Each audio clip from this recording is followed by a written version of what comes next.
जे जोंनि बड'लेण्डनि सानै आंगो बर' फिसा बे सानै आंगो बर' फिसाया भारत सरकारजों बानायजानाय बे सुरंग जावनानै जे मोनसे लामा चाइना बर्डारसिम लांनायनि मोनसे जे लामा बे लामा मावनायाव जे जोंनिनो बर' फिसाया बाहागो लानानै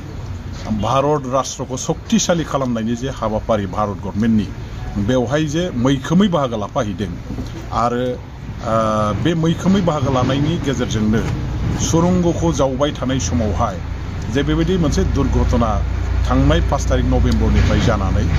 दिनैसिम बिथांमोनहा मैयानि तारिखसिमहालागै जे दङमोन बेबायदि गिथाव बाथाव खामानियावबो गावनि जीवन दान होनानै न'खरनि आंगो बिमा बिफा बिसि फिसा गासैखौबो नागारथ'नानै जे गिलु फालु थैनायजों जुजिनानै खामानि मावनो साहस लानानै ओंखारलांदों। आं बेनि थाखाय बे फंबाय जोंनि सानै बर' फिसा जाय बिथांमोनहा दिनैहाय फासिनानै दंमोन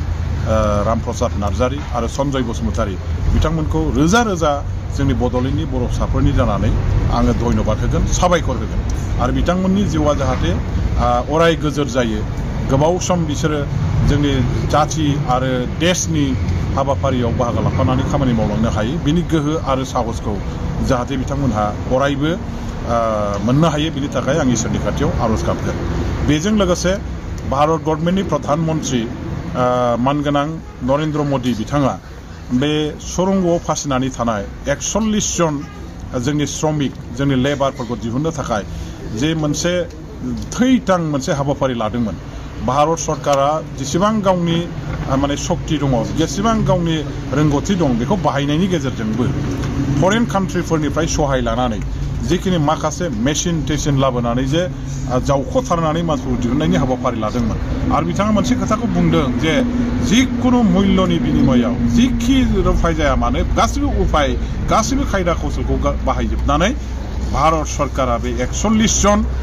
माने मजदुरफोर फासिनानै थानायखौ बासायगोन दिहुननानै लाबोगोन साफ्रोमखौ गोथाङै दिहुननानै लाबोगोन होननानै जे मोनसे फोसावदोंमोन जोंहा बेनिफ्राय मोनसे गोसोआव बोलो मोनदों जे जोंनि बे सिङाव थानाय बिदा फंबाय बे लेबारफ्रा बयबो गोथाङै बाहेरायाव ओंखारबोफिननो हागोन। दा जिखि जाया गोलाव सम मोनसे 5 तारिखनिफ्राय थांनाय मैयानि तारिखसिमहालागै बिथांमोनहा जे सिङाव दङमोन बेखौ लानानै जोंबो गोसोआव मोनसे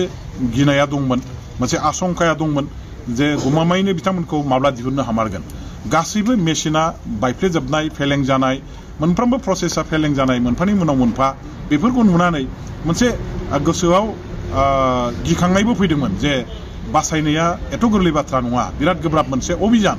बिराद मोनसे गिथाव बाथाव अभियान बियो। दा बेखौ लानानै गोबाव सम जानायखाय गोसोआव न'खरनि बिसि फिसा न'खरनि बिमा बिफा बिदा फंबाय जाथिफोरजों लोगोसे जों बयबो रायजो राजाफ्रा गोसोआव मोनसे समखिखांनाया फैदोंमोन गिखांनाया फैदोंमोन अब्लाबो मोनसे आत्मबिश्वास दंमोन जोंहा इसोरनि खाथियाव मोनसे फोथायनाय दंमोन जोंहा जे जोंनि बे फंबाय सानैया बाखि माखासे मजदुरफोरजों जेरै लोगोसेयैनो बिथांमोनहाबो गोथाङै जोंनि गेजेराव ओंखारबोफिनगोन गावनि गामियाव आंगो गामियाव गावनि बिमा बिफा बिदा फंबाय बाय बाहागि खुरमा बाहागि जोंनि बे ओनसोलनि मोनफ्रोमबो माने हारि माहारिनि जाथि समाजनि रायजो राजाफोरजों बिथांमोनहा लोगोसे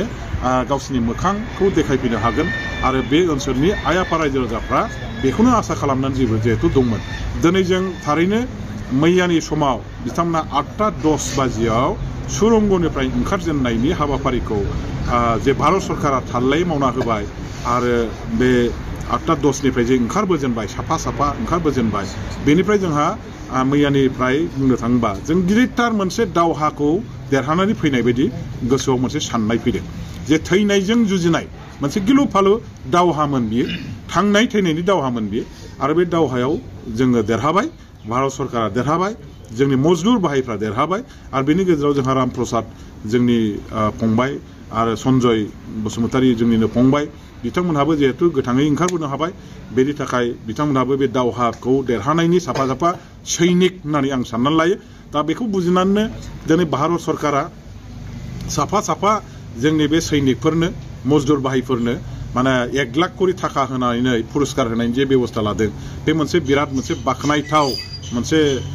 माने गोसो थुलुंगाथाव मोनसे हाबाफारि जाबाय होननानै आं बुंनानै लागोन आरो आं खावलायबावगोन जे जोंनि आसाम सरकाराबो बा BTC सरकार जोंहा खाथियाव दं बिथांमोनहा जिहेतु गरिब न'खरनिफ्राय थांनाय बे गरिब न'खरनि साफा साफाल' बिथांमोनहा न'खर खांनो बेबायदि माखासे थाखा फैसा रांखावरि खामायनायनि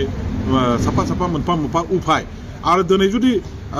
भगबाना दा खालामथों बिथांमोनहा जुदि नस्थ' जानायमोनब्ला बे परियालफ्रा दिनैहाय बेसेबां आलाय आथानि जागौमोन बिसोरनि न'खरनि बिसि फिसाफ्रा बेसेबां गोदाव सोराव जागौमोन बेसेबां खस्थ'आव फैगौमोन बेसेबां जालाय जाखाय जागौमोन बेखायनो बेबायदि मानसिफोरखौ जों दिनैहाय गोसोआव मोनसे बोलो होनांगौ आरो बिपद समाव जों बिथांमोननि न'खरनि बिसि फिसा बिथांमोनजों जोङो गसंफानांगोन आरो बेखायनो आङो आसाम गभर्नमेन्टखौबो बा जोंनि बिटिसि गभर्नमेन्टखौबो खावलायगोन बिथांमोननि न'खरखौ माने सरकारि भाबै माबा मोनसे बे न'खरखौ उत्साह होनाय बा जोंनि बड'लेण्ड ओनसोलल' नङा सारा आसामनिफ्राय थांनाय बेबायदि भारत सरकारा माने लानाय जे प्रजेक्टफ्राव भारत राष्ट्र गठननि जे प्रजेक्टफ्राव जे खामानि मावहैनाय जोंनि बिदा फंबायफोर दङ आसामनिफ्राय थांनानै बिथांमोननि न'खर आरो बिथांमोन बायदि मावहैग्राफोरखौ गोसोआव बोलो गोरा खालामनो थाखाय थुलुंगाखांहोनो थाखाय मोनसे पुरस्कार होनांगौनि दरकारा दङ होननानै आङो फिल खालामदों आरो बिथांमोनखौ बेबायदि पुरस्कार घोषणा खालामनायनि थाखायबो आङो खावलायदों आङो बे न'खरजों बे भुक्तभोगि मोननै न'खरजों जागायजेननायनिफ्रायनो डाइरेक्ट जगाजगाव दङ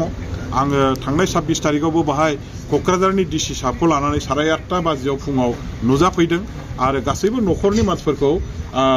बिथांमोननि गोसो बोलोआ जाहाथे नस्थ' जाया मोजां खबरखौ होनानै बिथांमोनखौ बुजायनानै साहस होदों आरो थाबैनो सानसे साननि गेजेरावनो ओंखारबोगोन बिथांमोना होननानैबो जों खोथा होलांदोंमोन गमामायैनो जों 26 तारिखआव फैदों दिनैहाय 29 तारिख जाबाय बे सानथामनि गेजेरावनो बिथांमोनहा गबोमारबायबो आरो बेनि थाखाय दिनै न'खरनि मानसिफ्रा बिसि फिसा बिमा बिफा बा जाथि बंस'फ्रा बिथांमोनहा सानफ्रोमबो इसोरखौ आर'ज गाबनानै खुलुमबाय थादों जे गावनि फिसाया गावनि बिमाया माने मा होनो गावनि बिफाया गावनि बिदा फंबाया जाहाथे माने मोजाङै मोजां सुरंगनिफ्राय बारनबोफिननो हायो ओंखारबोफिननो हायो गोथाङै न'खरनि मानसिफोर जाहाथे फैनानै देखा जाफैफिननो गोरोबफैफिननो हायो बेनि थाखाय बिथांमोनहा इसोरखौ सिन्थिनानै आर'ज गाबदों आरो बे इसोराबो दिनै बयबो आइ आफा रायजो राजाफोरनि आर'ज गाबनायखौ खोनासंदों बिसि फिसा बिमा बिफानि दुखु दाहा मोदै हुगारनायखौ नुहुरदों आरो बे खारनावनो दिनै आशीर्बाद हिसाबै बे गासैबो 41 जन लेबार मावनाय जोंनि बे बिदा फंबायखौ गोथाङै माने रिकभार खालामनो जोङो सम्भब जादों बे आशीर्बाद इसोरनि अननाय दं आरो बिथांमोनहा रावनिबो अयनाय मावाखै देश बानायनो देशनि थाखाय खामानि मावदों ओनसोलनि थाखाय जोंनि आइ आफा रायजो राजाफोरनि गेजेरावबो दिनै मोनसे उत्साहित जगायदों बिथांमोनहा जे जों न'आव आलादिङायै खामानि गैयालासे थायालासेनो जोङो बाहेरायाव थांनानै बेबायदि माने माखासे प्रजेक्ट बानायनायफ्राव खामानिफ्राव थांनानै खामानि मावहैयोबा थाखा फैसा खामायनो हायो आरो न'खर संसार दैदेननाय दानायाव माने गावनि माबाखौ संसारखौ सालायनायाव जथेस्थ' जोङो उपाय हिसाबै बेखौ लानो हायो होननानै मोनसे माबा हिसाबै उदाहरन हिसाबै बिथांमोनहा जोंनि जायगानि साफा साफा व्यक्ति आं बिथांमोनखौ धन्यबाद होगोन आरो फैखांनायनि उनावबो बिथांमोनहा आरोबाव गावसोरनि गोसो गावसोरनि देहा गासैखौबो थिग खालामनानै माने बेबायदिनो माखासे थांनानै थानायनि लामाखौ जाहाथे लाफिनो बेखौ आङो माने खावलायगोन आरो आङो धन्यबाद होगोन बिथांमोनहा दिनैहाय 17-18 दिन सिङाव थानानैबो जेबो जे बिथांमोननि गोसोआ बायाखै बिराद खटखटिया मोनसे गोसोनि बोलो बिथांमोनहा जे लानानै सिङाव दङमोन एफा गोबाव सम मामुलि खोथा नङा बियो सिङाव सारा पृथिबिनिफ्राय गोजानाव थानानै गिथाव बाथाव सेकेन्ड मिनिट मोनफ्रोमबो मिनिटआ बिथांमोननि थाखाय गिथाव बाथावनि बादै बाव रंजानायनि जेबो जिनिस गैयामोन बेबायदि हालोदावबो बिथांमोनहा जे दिनै साफ्रोमबो बिराद गोरा गोसो हमथानानै लानानै जे थांनानै जुजिदों बिपदजों देरहासार जानांगौनि थाखाय खैफोदनिफ्राय बारग'नो थाखाय बेनि थाखाय बिथांमोननि मनोबलखौ जों धन्यबाद होनांगोन दिनै भारत गभर्नमेन्टआ बिथांमोनखौ चेकआप खालामदों ट्रिटमेन्ट होगासिनो दं हस्पिटालाव होनानै हयथ' साननि गेजेराव रिलिज खालामगोन आरो जों दासिम खोनानायाव बिथांमोननि देहायाव जेबो बेमार आजार गैया बेखौ जों मिथिदों अब्लाबो परीक्षा निरीक्षा खालामनाय बे खामानिया जागासिनो दं जेला बिथांमोननि साफ्रोमबोनि देहाया माबा जागोन गोग्गो जागोन हगारजानाय अबस्था जायोबा हस्पिटालनिफ्राय भारत गभर्नमेन्टआ हगारनानै जाय जेरै फैनो गोसो सोरबा ट्रेनजों फैनो गोसोबा ट्रेन टिकेट सोरबा एर'प्लेनजों फैनो गोसोबा एर'प्लेननि टिकेटखौ भारत गभर्नमेन्ट बा आसाम गभर्नमेन्टआ कमप्लिटलि बानजोबनानै न'सिम गावसोरनो माने दोनफैनायनि बाथ्राखौबो माने आसाम गभर्नमेन्ट बा भारत गभर्नमेन्टआ दिनैहाय खोथा होदों बेनि थाखायनो आं दहाय फुङावबो जोंनिनो बे सन्जय बसुमतारीनि बिदा जाय बिथाङाबो सुरंगनि खामानियाव दंबाय थायो दिनैसिम बे बिपदखौ बिथाङा खाथिनिफ्राय नुबाय थादों नोजोर होबाय थादों आरो बिथाङानो जोंनो फुं बेलासि सामफ्रामबो खोन्थाहरबाय थादों जों बिथांजों खबर लाबाय थादों सामफ्रामबो दा बेबायदि माने हालतआव जाय क्ल'सलि अबजार्भ खालामनाय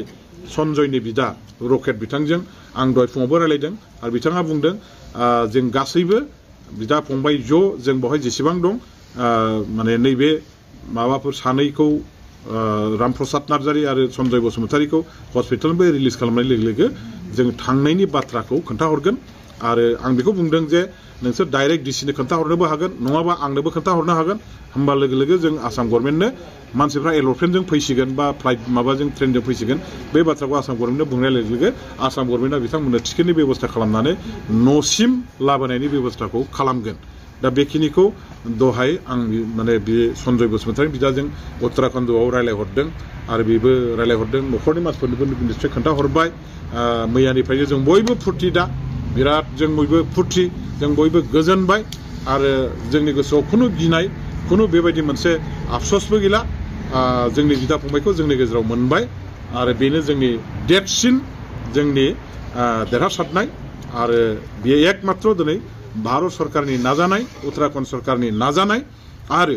जोंनि सिङाव फासिनानै थानाय 41 जन जोंनि बिदा फंबायफोरनि गोसोनि बोलो देहानि बोलोनि थाखाय जाफुंसारनाय मोनसे अभियान होननानै आं बुंनो सानो मा गोजोननाय फोरमायगोन गोजोनदों आंनि गोसोआ बिराद गोजोनदों दिनै इसोरनि अननायाव दिनै आंनि फिसाया मोजां गुदुं सिंनिफ्राय बारनबोनो हाबाय